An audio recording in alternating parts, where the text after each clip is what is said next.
بسم الله الرحمن الرحيم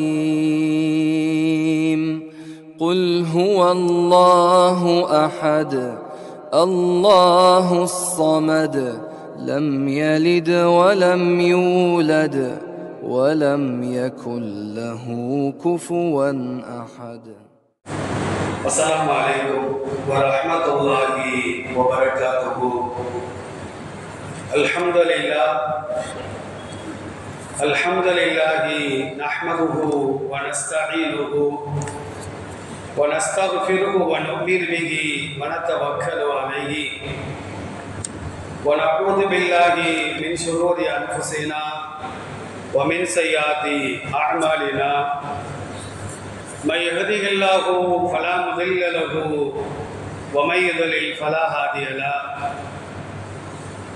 ونشهد أن لا إله إلا الله وحده لا شريك له ونشهد أن سيدنا محمدا عبده ورسوله.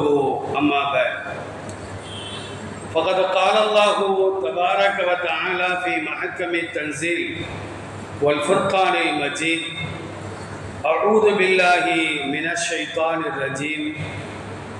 إن الله وملائكته يصلون على النبي يا أيها الذين آمنوا صلوا عليه وسلموا تسليما. اللهم صل على محمد وعلى آل محمد كما صليت على إبراهيم وعلى آل إبراهيم إنك حميد مجيد. اللهم بارك على محمد وعلى آل محمد كما باركت على إبراهيم وعلى آل إبراهيم إنك حميد مجيد. கண்ணியத்திற்குரிய எல்லாம் அல்ல அல்லாஹ்வின் நல்லடியார்களே, பாசத்திற்குரிய இஸ்லாமிய பெரியோர்களே, அல்லாஹ்வுடைய மாபெரும் கிருபையினால் சங்கையான ஒரு நாளையில் சங்கையான ஒரு சபையிலே அல்லாஹ் நம்மை எல்லாம் ஒன்று சேர்த்து வைத்ததை போன்று மறுமை நாள் ஆகிரத்தில் நபிகள் நாயகம் ஸல்லல்லாஹு அலைஹி வஸல்லம் அவர்களோடு ஜன்னத்துல் ஃபிர்தௌஸில் அமரக்கூடிய பாக்கியத்தை எல்லாம் வல்ல இறைவன் எனக்கும் உங்களுக்கும் நம் குடும்பத்தாருக்கும் வருங்கால நம்முடைய சந்ததிகளுக்கும் காலம் சென்ற நம்முடைய முன்னோர்களுக்கும் அல்லாஹ் ரப்பல் ஆலமீன் முழுமையாக தந்தருள் புரிவானாக. ஆமீன். கண்ணியத்திற்குரிய அல்லாஹ்வின் நல்லடியார்களே, அல்லாஹ் ரப்பல் ஆலமீன் நமக்கு செய்திருக்கின்ற அருள் கொடைகளில் மகத்தான அருள் கொடை என்னவென்றால், அல்லாஹ்வை மட்டும் வணங்கி வழிபடக்கூடிய இஸ்லாமிய சமுதாயமாக நம்மை ஆக்கி இருப்பதுதான் மிகப்பெரிய ஒரு அருள் கொடை. இஸ்லாத்தை நமக்கு அல்லாஹ் வழங்கி இருக்கின்றார். இன்றைக்கு உலகத்தில் வாழக்கூடிய முஸ்லிம்களிலே பலர் பரம்பரை முஸ்லிம்களாக இருந்தாலும் கூட சகோதர சமுதாயத்தவர்கள் இஸ்லாத்தை அறிந்து புரிந்து வைத்திருப்பதை போன்று கூட புரிந்து கொள்ளாமல் இஸ்லாம் என்றால் என்ன, இஸ்லாமிய சட்டங்கள் என்ன, இஸ்லாத்தினுடைய மகத்துவம் என்ன என்பதை கூட புரியாமல் ஒரு சில முஸ்லிம்கள் இன்றைக்கும் வாழ்ந்து கொண்டுதான் இருக்கிறார்கள். சமீபத்திலே ஒரு மிகப்பெரிய ஒரு பேச்சாளர், இஸ்லாமிய பேச்சாளர் ஒரு சபையிலே பேசுகின்றார். இஸ்லாம் என்பது நபிகள் நாயகம் ஸல்லல்லாஹு அலைஹி வஸல்லம் அவர்களின் காலத்தில் தான் தோன்றியது. முஹம்மது ஸல்லல்லாஹு அலைஹி வஸல்லம் அவர்கள்தான் இஸ்லாத்தை இந்த உலகத்திற்கு அறிமுகப்படுத்தினார்கள். அதற்கு முன்னால் உலகத்தில் இஸ்லாம் இல்லை. பெருமானாருடைய காலத்தில் தான் இஸ்லாம் தோன்றியது என்று ஒரு மிகப்பெரிய ஒரு பேச்சாளர், முஸ்லிம்களும் முஸ்லிம்கள் அல்லாதவர்களும் குழுமி இருக்கின்ற மாபெரிய ஒரு சபையிலே அதை அவர் எடுத்து வைக்கின்றார். உண்மை அதுவல்ல, உலகம் தோன்றிய நாள் முதல் ஆதம் அலைஹிஸ்ஸலாம் என்றைக்கு படைக்கப்பட்டார்களோ அன்றைய நாள் முதல் இஸ்லாம் தோன்றிவிட்டது. ஆதம் அலைஹிஸ்ஸலாம் அல்லாஹ்வைத்தான் கடவுளாக ஏற்றுக்கொண்டார்கள், அல்லாஹ்வைத்தான் அவர்கள் வணங்கினார்கள். எனவேதான் உலகத்தில் முதலாக இறையில்லமாம் திரு காபாவை ஆதம் அலைஹிஸ்ஸலாம் அமைத்தார்கள் அல்லாஹ்வுடைய கட்டளையின் அடிப்படையிலே. அப்ப ஆதம் அலைஹிஸ்ஸலாம் அல்லாஹ்வை வணங்கினார்கள், காபத்துல்லாவை கட்டினார்கள், காபத்துல்லாவை வலம் வந்திருக்கின்றார்கள். அதற்கு பிறகு வந்த நூஹ் அலைஹிஸ்ஸலாம் அல்லாஹ்வைத்தான் நீங்கள் ஏற்றுக்கொள்ள வேண்டும் என்று தன் சமுதாயத்திற்கு சொன்னார்கள்.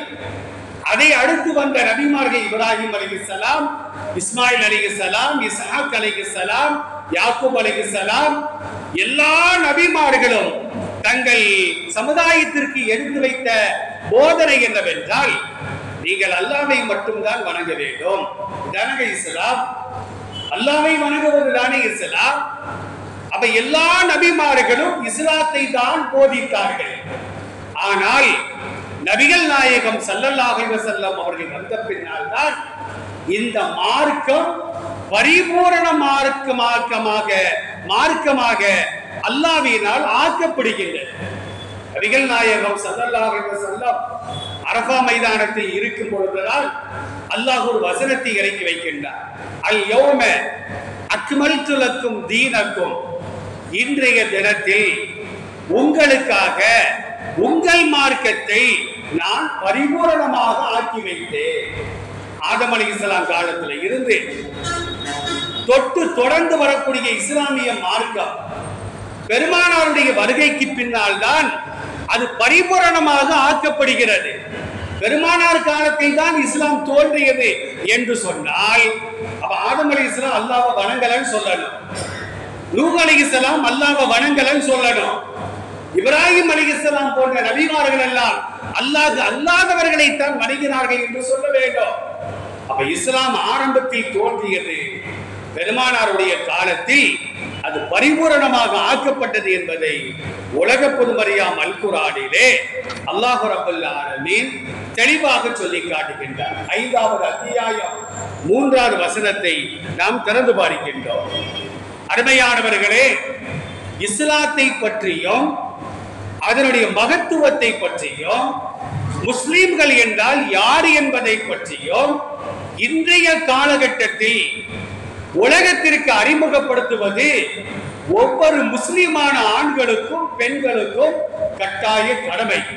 ஏனென்று சொன்னால் இஸ்லாத்தின் வளர்ச்சியை தாங்க முடியாமல், முஸ்லிம்களின் ஒற்றுமையை தாங்க முடியாமல் இஸ்லாத்தை களங்கப்படுத்த வேண்டும், இஸ்லாத்தை ஒழிக்க வேண்டும் என்பதற்காக இஸ்லாத்தின் மீது சேறுகளையும் சகதிகளையும் அசிங்கங்களையும் அள்ளி வீசக்கூடிய ஒரு அவலமான காலகட்டத்திலே இன்றைக்கு நாம் வாழ்ந்து கொண்டிருக்கின்றோம்.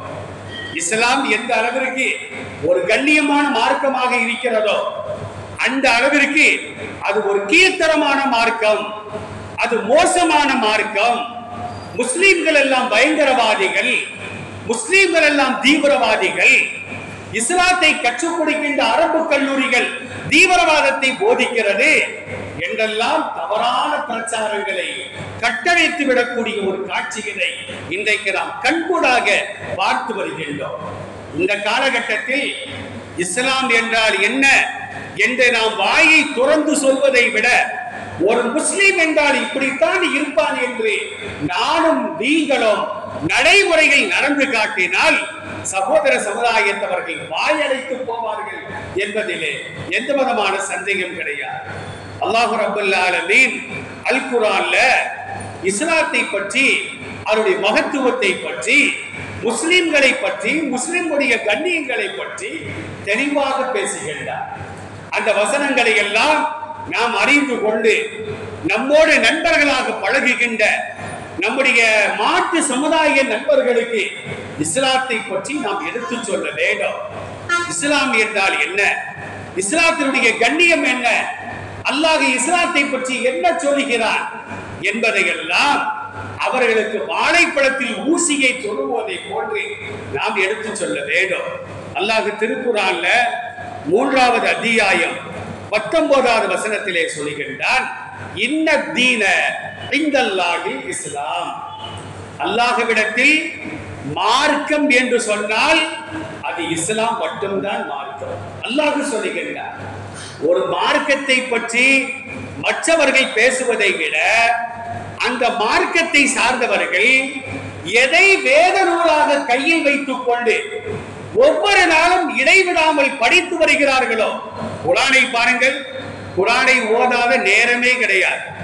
24 மணி நேரங்களும் குர்ஆன் ஓதப்பட்டு கொண்டேதான் இருக்கிறது. குர்ஆன் அப்படிங்கிற வார்த்தைக்கு என்ன அர்த்தம்? ஓதப்பட்டது. பெருமானாருக்கு ஜிப்ரீல் அலைஹிஸ்ஸலாம் ஓதி காட்டினார்கள். ஓதப்பட்டது, ஓதப்பட்டு கொண்டிருப்பது. தொழுகையில 4 ரக்காத் தொழுகையாக இருக்கட்டும், 3 ரக்காத் தொழுகையாக இருக்கட்டும், 2 ரக்காத் தொழுகையாக இருக்கட்டும், சுன்னத்து, நஃபில், வாஜிப், ஜனாசா தொழுகை, கிரகண தொழுகை, எந்த தொழுகையாக இருந்தாலும் குர்ஆனை ஓதாமல் எந்த தொழுகையும் கிடையாது. லா ஸலாத்த இல்லா பி ஃபாத்திஹத்தில் கிதாப். ஃபாத்திஹத்தில் கிதாப் அப்படின்னா சூரத்துல் ஃபாத்திஹா. ஃபாத்திஹா சூரா ஓதாமல் எந்த தொழுகையும் அது பரிபூரணம் அல்ல. அதை அல்லாஹ் ஏற்றுக்கொள்ள மாட்டான். நபிகள் நாயகம் ஸல்லல்லாஹு அலைஹி வஸல்லம் சொன்னார்கள். காபத்துல்லாஹை பாருங்க, இப்ப நம்ம பகுதிகள்ல தான் காபத்துல்லா, மதீனா அல்லாத மற்ற பள்ளிவாசல்கள்ல தான் 3 நேரங்களில் தொழுவது கூடாது. சூரியன் உதிக்கும் நேரம், சூரியன் உச்சியில் இருக்கும் நேரம், சூரியன் மறையும் நேரம், இந்த 3 நேரங்களில் தொழுவது கூடாது. ஆனா காபத்துல்லால, மதீனாவுல அந்த தடையே கிடையாது. 24 மணி நேரங்களும் அங்கே தொழுகை நடைபெற்றுக் கொண்டேதான் இருக்கும். குர்ஆனை ஓதப்பட்டுக் கொண்டேதான் இருக்கும். அதான் குர்ஆன் என்ற வார்த்தைக்கு சதாவும் ஓதப்படுவது. உலகம் உள்ளளவும் ஒரு வேத நூல் படிக்கப்படுகிறது என்று சொன்னால் அது தௌராத் அல்ல, இன்ஜீல் அல்ல, ஜபூர் அல்ல, மற்ற வேதங்கள் அல்ல, அல் குர்ஆன் மட்டும்தான் உலகம் உள்ளளவும் 24 மணி நேரங்களும் ஒரு வினாடி கூட விடுபடாமல் அது ஓதப்பட்டுக் கொண்டே இருக்கிறது என்ற காரணத்தினால் அதுக்கு ஓதப்படுவது, ஓதப்பட்டு கொண்டிருப்பது என்ற பொருளும் கொடுக்கப்படும். கியாமத்து நாள் வரைக்கும் அதை நம்ம ஓதிக்கிட்டே தான் இருப்போம். அதான் ஓதப்படுவது அப்படிங்கிற அர்த்தமும் அதற்கு கொடுக்கப்படுகிறது. அந்த வேதம் ஒரு சமுதாயம், ஒரு மதம் தன்னுடைய வேத நூல் அப்படின்னு சொல்றதாக இருந்தா, அந்த வேத நூல்ல அவர்கள் சார்ந்திருக்கின்ற மதம் சம்பந்தமான செய்திகள் அங்கே பதிவு செய்யப்பட வேண்டும். ஆனா எந்த மத நூல்கள்லையும் இந்த மதம் தான் சிறந்தது, கடவுள் இந்த மதத்தை தான் ஏற்றுக்கொண்டார், இதை பரிபூரணமாக்கி விட்டார், இவரைத்தான் நீங்கள் வணங்க வேண்டும், இவரைத்தான் நீங்கள் ஆன்மீக தலைவராக ஏற்றுக்கொள்ள வேண்டும், உலகத்தில் எந்த மத நூல்களும் சொல்லல. ஆனா அல் குர்ஆன் மட்டும்தான் சொல்லுகிறது. அதீஉல்லாஹ வர் ரசூல், நீங்கள் அல்லாஹ்விற்கு கட்டுப்படுங்கள், இந்த தூதருக்கும் நீங்கள் கட்டுப்படுங்கள். வேத நூல் சொல்லுகிறது, அதே குர்ஆன் தான் சொல்லுகிறது, இன்ன தீன இந்தல்லாஹில் இஸ்லாம். இஸ்லாம் என்றால் அல்லாஹ்விடத்தில் மார்க்கம் என்றால் அது இஸ்லாம் தான் மார்க்கம், வேற எதுவுமே மார்க்கம் கிடையாது. அல் குர்ஆன் நமக்கு தெளிவாக சொல்லி காட்டுகிறது. 5வது அத்தியாயம் 3வது வசனத்துல அல்லாஹ் சொல்லுகின்றான், ரதீத்து லக்குமுல் இஸ்லாம தீனா. வேத நூல் சொல்லி காட்டுகிறது. நாம எதை வேதமாக நம்பி இருக்கின்றோமோ, எதை தொழுகையிலும் தொழுகைக்கு வெளியேயும் புனிதமாக கருதி நாம் படித்து வருகின்றோமோ, அந்த வேத நூல் சொல்லுகிறது, ரதீத்து லக்குமுல் இஸ்லாம தீனா. உனக்கு, உங்களுக்கு இஸ்லாத்தை நான் பொருந்திக் கொண்டேன் அல்லாஹ் சொல்லுகின்றார். அப்ப அல்லாஹ்வினால் பொருந்திக் கொள்ளப்பட்ட மார்க்கம் இஸ்லாமிய மார்க்கம். அல்லாஹ் திருக்குர்ஆனுடைய 3வது அத்தியாயம் 102வது வசனத்திலே இந்த சமுதாயத்தை பார்த்து அல்லாஹ் சொல்லுகின்றான், யா அய்யுஹல்லதீன ஆமனூ, இறை நம்பிக்கை கொண்டோரே, இத்தகுல்லாஹ ஹக்க துகாத்திஹி, அல்லாஹ்வை எப்படி பயப்படணுமோ அந்த மாதிரி நீங்க அல்லாஹ்வை பயந்து கொள்ளுங்க. வலா தமூதுன்ன இல்லாவ அன்தும் முஸ்லிமோன், நீங்கள் இறப்பதாக இருந்தால் முஸ்லிம்களாகத்தான் இறக்க வேண்டும். அன்னைக்கு சமுதாயத்துல முஸ்லிமா இறக்கிறது என் கையில எனக்கு கிடையாது, உங்க கையில உங்களுக்கு கிடையாது. எத்தனையோ இஸ்லாமிய சகோதரர்களை நாம் பார்க்கின்றோம், பணத்திற்காக, பெண்ணிற்காக, பொன்னிற்காக, துன்யாவிற்காக இஸ்லாத்தை துறந்து மாற்று சமுதாயத்திற்கு சென்று சுடுகாட்டிலே எரிக்கப்படக்கூடிய ஒரு அவலமான சூழ்நிலையை நாம் பார்த்து வருகின்றோம். அதற்காக நபிகள் நாயகம் ஸல்லல்லாஹு அலைஹி வஸல்லம் அவர்கள் அல்லாஹ்விடத்தில் துஆ செய்வார்கள், யா அல்லாஹ் முஸ்லிம்களாக வாழச் செய், எங்களை முஸ்லிம்களாகவே நீ மரணிக்க செய். நாமளும் முஸ்லிமா தானே வாழ்ந்துகிட்டு இருக்கிறோம், 5 நேரம் தொழுதுகிட்டு இருக்கிறோம், வருஷம் உம்ரா செஞ்சுக்கிட்டு இருக்கிறோம், ஹஜ்ஜி நாம செய்கிறோம், தான தர்மங்கள் செய்கிறோம். நாம முஸ்லிமா தான் மௌத்தா போவோம். யாருக்கு கேரண்டி கிடையாது, உத்தரவாதம் கிடையாது. நபிகள் நாயகம் ஸல்லல்லாஹு அலைஹி வஸல்லம் சொல்வார்கள், ஒரு மனிதரை பார்த்து மற்றவர்கள் சொல்வார்கள், இவன் இறந்தால் இவனுக்கும் சுவர்க்கத்திற்கும் ஒரு ஜான் தான் என்று சொல்வார்கள். அதாவது இறந்துட்டார்னா இவர் சொர்க்கத்துக்கு தான் போவாரு. அவருடைய இபாதத்தை பார்த்து, நடவடிக்கைகளை பார்த்து மக்கள் எல்லாம் புகழாரம் சூட்டுவார்கள். ஆனா அந்த ஒரு ஜான் இருக்கிற காலகட்டத்துல மதம் மாறி மாட்டு சமுதாயத்தை சார்ந்தவராக அவர் இறந்து விடுவார். நபி ஸல்லல்லாஹு அலைஹி வஸல்லம் சொல்றாங்க. அதை போன்று ஒருவருடைய செயல்பாடுகளை பார்த்து இவன் செத்தானா நரகத்தில் தான் போவான் அப்படின்னு சொல்ற காலகட்டத்துல கடைசி நேரத்துல கலிமாவை சொல்லி முஸ்லிம்களாக அவர் மரணமாக்கி விடுவார். அப்ப நம்முடைய கடைசி காலகட்டம் அது எனக்கும் தெரியாது, உங்களுக்கும் தெரியாது. அதனால நாம் அல்லாஹ்ட்ட என்ன செய்யணும், யா அல்லாஹ் எங்களை முஸ்லிம்களாக வாழ செய்து, முஸ்லிம்களாக மரணிக்க செய்து, முஸ்லிம்களின் கூட்டத்தில் எங்களை நீ சேர்ப்பாயாக என்று துஆ செய்தால் அந்த துஆவை நிச்சயமாக அல்லாஹ் ஏற்றுக்கொள்வார். இப்ராஹிம் அலைஹிஸ்ஸலாம் கடைசி காலகட்டத்தில், யாக்கூப் அலைஹிஸ்ஸலாம் தன்னுடைய கடைசி காலகட்டத்தில் தன்னுடைய பிள்ளைகளை அழைத்து வைத்துக் கொண்டு அவர்கள் உபதேசம் செய்கிறார்கள். இந்த உபதேசத்தை நானும் நீங்களும் செய்ய வேண்டும். அல்லாஹ் திருக்குர்ஆன்ல 2வது அத்தியாயம் 132வது வசனத்திலே சொல்லி காட்டுகின்றான், வவஸ்ஸா பிஹா இப்ராஹீமு பனீஹி வ யாக்கூபு, இப்ராஹிம் அலைஹிஸ்ஸலாம் அவர்களும் யாக்கூப் அலைஹிஸ்ஸலாம் அவர்களும் தங்கள் மரண நேரத்தில், வசியத் அப்படின்னாலே மரண நேரத்தில் செய்யக்கூடிய மரண சாசனம் என்று சொல்வார்கள். மரண நேரத்தில் தங்கள் பிள்ளைகளை அழைத்து வைத்துக் கொண்டு என்ன சொன்னாங்க தெரியுமா, யா பனிய, எங்கள் செல்ல பிள்ளைகளே, இன்னல்லாஹ் அஸ்தஃபா லக்குமுத்தீன், உங்களுக்கு இந்த மார்க்கத்தை அல்லாஹ் தேர்வு செய்துள்ளான். ரசூலுல்லாஹ் தான் இஸ்லாத்தை கொண்டு வந்தாங்கன்னா அவ இப்ராஹிம் அலைஹிஸ்ஸலாம் காலத்துல மார்க்கம் கிடையாதுன்னு சொல்லணும். ஆனா அவங்க என்ன சொல்றாங்க, இன்னல்லாஹ் அஸ்தஃபா லக்குமுத்தீன, இந்த இஸ்லாமிய மார்க்கத்தை அல்லாஹ் உங்களுக்கு வழங்கி இருக்கின்றான், தேர்வு செய்திருக்கின்றான்.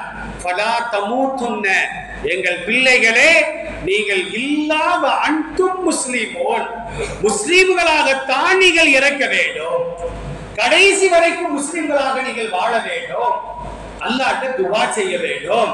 நீங்கள் இறக்கும் பொழுது கலிமாவை சொன்ன முஸ்லிம்களாகத்தான் இறக்க வேண்டும் என்று தங்கள் பிள்ளைகளுக்கு உபதேசம் செய்தார்களே, அல்லாஹ் திருக்குர்ஆனிலே சொல்லி காட்டுகின்றார். இந்த துஆவை ஒவ்வொரு பெற்றோர்களும் செய்து கொண்டே இருக்க வேண்டும் என்பதை திருக்குர்ஆனுடைய வசனங்கள் நமக்கு தெளிவாக சொல்லி காட்டுகிறது.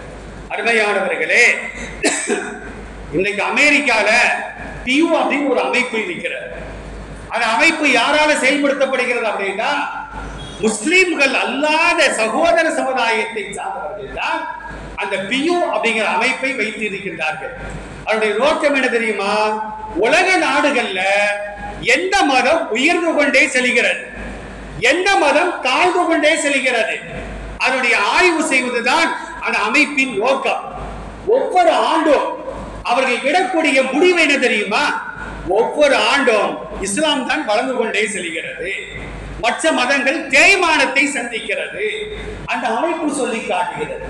நபிகள் நாயகம் ஸல்லல்லாஹு அலைஹி வஸல்லம் இது குறித்து ஒரு செய்தியை அறிவித்தார்கள். தாரகுத்னி அப்படிங்கிற நூல்ல 30வது செய்தியாக ஆயிது போன அம்ரு ரலியல்லாஹு அன்ஹு இந்த செய்தியை பதிவு செய்வார்கள். நபிகள் நாயகம் ஸல்லல்லாஹு அலைஹி வஸல்லம் சொன்னாங்க, அல் இஸ்லாமு யஅலு வலா யுஅலா அலைஹி. இஸ்லாம் உயர்ந்து கொண்டே செல்லும், அது ஒருபோதும் தோற்கவே செய்யாது. ரசூலுல்லாஹ் சொல்றாங்க. பியூ அமைப்பு என்ன சொல்றது? இஸ்லாம் உயர்ந்து கொண்டே செல்லும், நாளுக்கு நாள், ஒவ்வொரு நாளும். உலக நாடுகள்ல தமிழ்நாட்டை பொறுத்த மட்டிலும் ஒவ்வொரு நாளும் ஆயிரக்கணக்கானவர்கள் இஸ்லாத்தை மானசீகமாக ஏற்றுக்கொள்கிறார்கள். குடும்பத்தை பயந்து அவர்கள் இஸ்லாத்தை வெளிப்படுத்தவில்லை என்று சொன்னாலும் கூட இந்த சபையில் கூட பல சகோதர சமுதாயத்தை சார்ந்தவர்கள் ஒவ்வொரு வாரமும் ஜும்மாவுக்கு வராங்க. உங்களுக்கு தெரியுமா? அது தொப்பியை போட்டுக்கொண்டு சகோதர சமுதாயத்தை சார்ந்தவர்கள் குடும்பத்திற்கு தெரியாமல் தௌஹீத் கலிமாவை ஒளிந்து பள்ளிவாசலுக்கு தொழுகைக்கு வரக்கூடிய ஒரு அற்புதமான காட்சியை நாம் பார்த்து வருகின்றோம். அருமையானவர்களே, ஒருபோதும் இஸ்லாத்தை அழிக்கவே முடியாது. இஸ்லாத்தை அழிக்க நினைத்தால் அழிக்க நினைப்பவன் தான் அழிந்து போவார். இது சந்தன மரக்கட்டை. சாக்கடையில் எரியக்கூடிய புழுக்கள் சந்தன மரத்தை அரிப்பதற்கு நாடினால் அழிவு சந்தன மரக்கட்டைக்கு அல்ல, சாக்கடையில் எரியக்கூடிய புழுக்களுக்குத்தான் அது வரும் என்பதை இன்றைக்கு நாம் நிதர்சனமாக பார்த்து வருகின்றோம். அருமையானவர்களே, இஸ்லாம் உயர்ந்து செல்வதற்கு பல காரணங்கள் உண்டு. இன்னைக்கு உலகளாவிய அளவிற்கு ஒரு கணக்கு எடுக்கிறாங்க. அதிகமான தான தர்மங்கள் செய்யக்கூடியவர்கள் யார்? அதிகமாக தர்மங்கள் செய்யக்கூடியவர்கள் யார்? முதல் இடத்துல இருப்பது இஸ்லாமியர்கள் தான். நிக்கிறாங்களா ஜும்மா அன்னைக்கு நூற்றுக்கணக்கான ஏழைகள் நிக்கிறாங்களா? இதுல 90% சகோதர சமுதாயத்தை சார்ந்தவர்கள். ஒரு 10% தான் முஸ்லிம்கள் இருப்பாங்க. ஆனா மாட்டு சமுதாய நண்பர்கள் வணங்கக்கூடிய வணக்க ஸ்தலங்கள்ல ஒரு விழா என்று சொன்னால் ஒரு முஸ்லிமை கூட பார்க்க முடியாது. இஸ்லாமியர்கள் அங்கே செல்ல மாட்டார்கள்.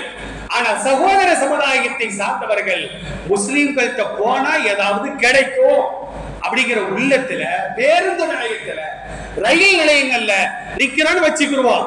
முஸ்லிம்கள்கிட்ட வந்துதான் அவங்க என்ன செய்வாங்கன்னா, ஏதாச்சும் கொடுங்கல. மற்றவர்கள் இருப்பார்கள், நாம முசாஃபிர் கோலத்துல நிற்போம், நம்மள்கிட்ட வந்துதான் கையேந்துவாங்க. நாமளும் தப்பாமல் ஏதாவது உதவி செய்கின்றோம். அப்ப உலக நாடுகள்ல வாழக்கூடிய மக்களுக்கு மத்தியிலே இஸ்லாமிய சமூகம் தான் அந்த தான தர்மங்களை செய்வதிலே முதல் இடம். இன்றைக்கு ஒரு அமைப்பு சொல்லி காட்டுகிறது. இரத்த தானம் இருக்குத, அல்லாஹ் அல் குர்ஆனிலே ஒரு வசனத்திலே சொல்லி காட்டுவான். மன் கத்தலன் நாஸ மன் கத்தல நஃப்ஸன் பிகைரி நஃப்ஸின், அநீதமாக ஒருவனை ஒருவர் கொலை செய்தால், அநீதமாக நியாயமாக கொலை செய்வதற்கு மார்க்கத்திலே அனுமதி இருக்கிறது. திருமணம் செய்தவன் விபச்சாரம் செய்து விட்டால் கல்லால் எறிந்தவனை சாகடிக்க வேண்டும். ஏன்னா அவன் இருந்தானா இன்னும் பல பெண்களை அவன் சீரழித்துக் கொண்டே இருப்பான். 3 வயது சிறுமிய, அந்த சிறுமிக்கு என்னங்க தெரியும்? அவனை போய் ஒரு காம கொடூரன் கற்பழித்திருக்கின்றானே, அவன் ஒரு 40 நாளைக்கு ஜெயில இருப்பான், வெளியே வருவான். மற்ற பெண்கள் மேல கை வைக்க மாட்டாங்கிறதுக்கு என்ன நிச்சயம் இருக்கிறது? அப்ப அவனுக்கு மார்க்கம் சொல்கின்ற தண்டனையை வழங்கினால், திருமணத்திற்கு முன்னால் கற்பழிக்கின்றானா, விபச்சாரம் செய்கின்றானா, 100 கசையடி கொடுங்கள். 4 சுவருக்கு மத்தியில் அல்ல, 4 பேர் பார்க்கிற மாதிரி செய்தா நாளைக்கு 4 பேர் திருந்துவானா திருந்த மாட்டானா? திருமணத்திற்கு பின்னால் விபச்சாரம் செய்தால் 4 நபர்களுக்கு மத்தியிலே கல்லால் எறிந்து சாடியும் பொழுது மற்ற குற்றவாளிகள் திருந்தி வாழ்வதற்கு ஒரு வாய்ப்பு ஏற்படுமா? ஏற்படாதா? நாம் சிந்தித்து பார்க்க வேண்டும். அல்லாஹ் சொல்லுகின்றான், மன் கத்தல நஃப்ஸன் பிகைரி நஃப்ஸின், அநீதமாக ஒரு ஆன்மாவை ஒருவன் கொலை செய்தால், அவ் ஃபஸாதின் ஃபில் அர்தி, மதத்தின் பெயரால், கடவுளின் பெயரால் கலவரத்தை ஏற்படுத்தினால், அல்லாஹ் சொல்லுகின்றார், கலவரத்தை ஏற்படுத்தி அதன் மூலமாக பல கொலைகளை செய்வானேயானால் ஃபகஅன்னமா கத்தலன் நாஸ ஜமீஆ, எல்லா மக்களையும் கொலை செய்தவனை போன்று அவன் ஆகிவிடுவான். ஒருத்தரை நம்ம கொலை செஞ்சா அவன் உயிரோடு இருந்தா கியாமத் நாள் வரைக்கும் ஒரு பெரிய சந்ததியே அவன் மூலமாக வரும். அந்த சந்ததிகள் முழுக்க இவனை கொலை செய்வதன் மூலமாக அந்த சந்ததிகளை முழுக்க கொலை செய்த குற்றம் கொலையாளியை சாரும். முஸ்லிமா, மாட்டு சமுதாயத்தை சார்ந்தவனா பார்க்காத, குற்றத்தை மட்டும் தான் பார்க்க வேண்டும். குற்றவாளியை பார்ப்பது கூடாது. பெருமானாருடைய காலத்துல உயர்ந்த குலம் மக்சூம் அப்படிங்கிற ஒரு குலம், அந்த குலத்தை சார்ந்த ஒரு பெண்மணி திருடி வருகிறார். அந்த பெண்மணி பேரு ஃபாத்திமா. ரசூலுல்லாஹ் வந்து பரிந்து பேசுறாங்க, யார சொல்லலாம், கொஞ்சம் பார்த்தும் பார்க்காமையும் பண்டும் கண்ணாம காணாமையும் அந்த ஃபாத்திமாவை மன்னிச்சிருங்க, அவங்க திருடிட்டாங்க அப்படின்னு சொல்லும் பொழுது ரசூலுல்லாஹ் சரிப்பா ஏதாச்சும் ஒரு சூட்கேஸை தள்ளுங்க, நான் கண்டு காணாம இருக்கிறேன் அப்படின்னு சொன்னாங்களா? ரசூலுல்லாஹ் என்ன சொன்னாங்க? என் மகள் ஃபாத்திமா திருடினாலும் அவள் கையை வெட்டாமல் நான் விட மாட்டேன். இதுல என்னங்க சமரசம் ஏற்படுறோம்? நாம இன்னைக்கு கண்டு காணாம விட்டா இன்னைக்கு இங்க கையை வச்சவன் நாளைக்கு அங்க கை வைக்க மாட்டான். நீதிபதி வீடுகளிலேயே திருடக்கூடிய ஒரு காட்சியை நாம் பார்க்கிறோமா இல்லையா? ரசூலுல்லாஹ் மன்னிக்கவே மாட்டேன்ட்டாங்க. உயர்ந்த குலமோ தாழ்ந்த குலமோ என்ன குலமா இருந்துட்டு போகட்டும், குற்றம் மட்டும்தான் எனக்கு தெரியும். அந்த ஃபாத்திமாவை கூப்பிடுங்கள், கையை வெட்டுங்கள். ரசூலுல்லாஹ் வெட்டி விட்டாங்க. குற்றத்தை பார்க்க வேண்டுமே தவிர குற்றவாளிகளை பார்த்தால் உலகத்தில் குற்றங்கள் மலிந்து விடும். இன்னைக்கு அப்படித்தான் மலிந்து கொண்டே இருக்கிறது. குற்றவாளிக்கு எவ்வளவு பெரிய மரியாதை கிடைக்க, ஒருத்தரை கடத்துறதுக்கு ஒரு அதிகாரி துணை செல்கிறார், அவரை பார்த்து சல்யூட் அடிக்கிறாங்க. ஒரு குற்றவாளிக்கு சல்யூட் அடிக்க முடியுமா? அப்ப சல்யூட் அடித்தால் நாளைக்கு ஒரு குற்றவாளி என்ன நினைப்பா, நாமளும் இந்த மாதிரி ஒரு தப்பு செஞ்சா நமக்கு இந்த மாதிரி ஒரு ராஜ மரியாதை கிடைக்குமோ? நினைக்குமானா? நினைக்க மாட்டானா? அருமையானவர்களே, குற்றவாளிகளுக்கு தண்டனை வழங்குகின்ற விஷயத்தில் இஸ்லாம் பாரபட்சம் காட்டவே செய்ய அல்லாஹ் சொல்லுகின்றான், ஆனா அதே நேரத்துல ஒரு ஆன்மாவை ஒருவன் வாழ வைத்தால், ஒரு ஆன்மான் தான் அல்லாஹ் சொல்றான். முஸ்லிமா, இந்துவா, கிறிஸ்தவனா, இன்னைக்கு இஸ்ரேல்ல இஸ்லாமிய நாடுகளை அழிப்பதற்கு கங்கணம் கட்டுகின்றானே அந்த யூதனா யாரென்றும் பார்ப்பதில்லை.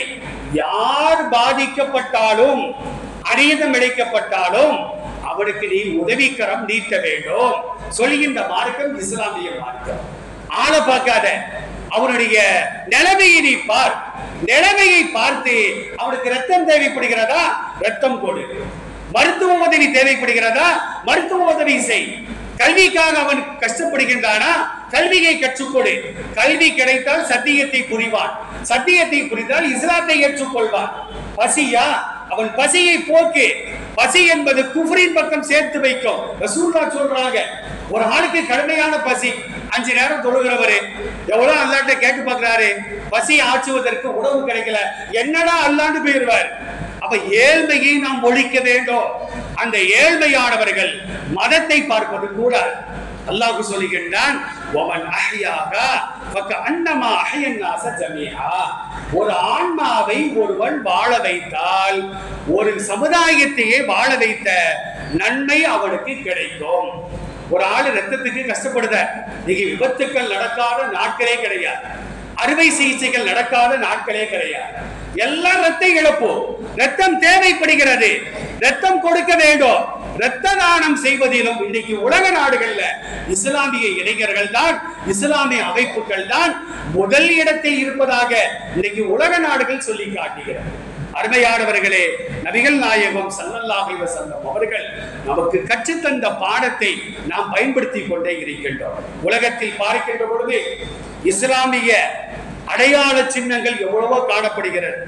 ஆக்ரால தாஜ்மஹால், டெல்லியில வந்து குதுபுத்தீன் ஐபக் என்பவரால் 1193ஆம் ஆண்டு எழுப்பப்படுவதற்கு அடிக்கல் நாடப்பட்ட குதுப் மீனார், அது டெல்லி ஜும்மா மசூதி, பல பள்ளிவாசல்கள், சார்மினார், ஹைதராபாத்தில் இருக்கின்ற சார்மினார், 4 மதராக்கள், இதுவெல்லாம் இஸ்லாமியர்கள் ஆண்டதற்கான அடையாள சின்னங்கள். இந்த அடையாள சின்னங்களை பாதுகாப்பது இந்திய அரசினுடைய கடமை. ஆனால் இஸ்லாமிய அடையாள சின்னங்கள் என்ற ஒரே காரணத்திற்காக அதை பராமரிக்காமல் அதை பாழ்படுத்தக்கூடிய ஒரு காட்சியை பார்க்கின்றோம். தாஜ்மஹால்ல குர்ஆன் முழுவதும் எழுதப்பட்டிருக்கிறது. உள்பகுதியில கீழே ஒரு லைனு, மேல ஒரு லைனு, மேல லைனு, மேல போக போக எழுத்து சிறுசாகணும். ஆனா அப்படி இல்லை, கீழே இருந்து பார்க்கும் போது கடைசி லைன் எவ்வளவு பெரிசாக இருக்கிறதோ அதே மாதிரிதான் அதுக்கு மேல உள்ள லைனும் பெரியதாக காட்சி தரும். தொழில்நுட்பம் அந்த காலத்தில் எந்த விதமான வசதி வாய்ப்புகளும் இல்லாத காலகட்டத்தில் இஸ்லாமிய கலைஞர்கள் என்ன செய்யறாங்கன்னா, மேல போக போக எழுத்து சுருங்கக்கூடாது என்பதற்காக அந்த எழுத்துக்களை பெரிதாக அவர்கள் கையினாலே வடித்திருக்கிறார்கள். ஆனா இன்னைக்கு தாஜ்மஹாலுக்கு போனா பல ஆயத்துக்களை காணும் சொல்றாங்க. இஸ்லாமிய சின்னங்களை எல்லாம் அழிக்கக்கூடிய ஒரு அவலமான சூழல். குர்ஆனின் மீது ஒருவன் கை வைத்தால், நபிமார்களின் மீது ஒருவன் கை வைத்தால், இஸ்லாமியர்கள் மீது அநியாயமாக ஒருவன் கை வைத்தால் அல்லாஹ் பொறுமையாளன் தான். அல்லாஹ் தண்டிக்க ஆரம்பித்தால் இன்ன பத்ஷ ரப்பிக லஷதீத், அல்லாஹ் தண்டிக்க ஆரம்பித்தால் அதுல இருந்து எவனாலும் தப்பிக்க முடியாது. எவ்வளவு பெரிய வல்லரசா இருந்துக்க, எவ்வளவு பெரிய ஏவுகணை நீ வச்சுக்க, அணு ஆயுதங்களை நீ வச்சுக்க, அல்லாஹ் தண்டிக்க ஆரம்பித்தால் அது யாராலும் தப்பிக்க முடியாது என்பதை உலக பொதுமறையாம் அல் குர்ஆன் தெளிவாக சொல்லுகின்றது. ஷாஜகான் இருக்கிறாங்க, தன்னுடைய மனைவிக்காக எழுப்பிய ஒரு கட்டிடம் தான் தாஜ்மஹால். அங்க தொழுகையும் நடைபெறும். இப்ப நடைபெறுவது இல்லை. அங்க ஒரு ஹவுஸ் ஒன்று கட்டியிருந்தார் ஒளி செய்வதற்காக. தண்ணீரால் நிரப்பப்பட்டிருக்கும். ஒரு பக்கம் பார்த்தா வெந்நீரா இருக்கும், ஒரு பக்கம் பார்த்தா குளிர்ந்த நீரா இருக்கும். நடுவுல தடைகள்லாம் கிடையாது. தொழில்நுட்பம். நம்ம ஆளுக்கு மூல கோளாறு தானே, தோண்டி பார்த்துட்டான் என்னடா கீழே வச்சிருக்கிறாரு, ஒண்ணுமே இல்ல. இப்ப தண்ணியை ஊத்துனா எல்லாம் கூலாவே இருக்கு. ஒரு பக்கம் வெந்நீர் கிடையாது, ஒரு பக்கம் குளிர்ந்த நீர் கிடையாது. இந்த மாதிரி தொழில்நுட்பங்களோடு இஸ்லாமிய கலைஞர்கள் அந்த காலத்துல என்ன செய்றாங்கன்னா இந்த மாதிரி கட்டிடங்களை எல்லாம் கட்டி வைத்திருக்கிறார்கள். இந்தியாவிலேயே முதல் பள்ளிவாசல் கேரளா கொடுங்கலூர்.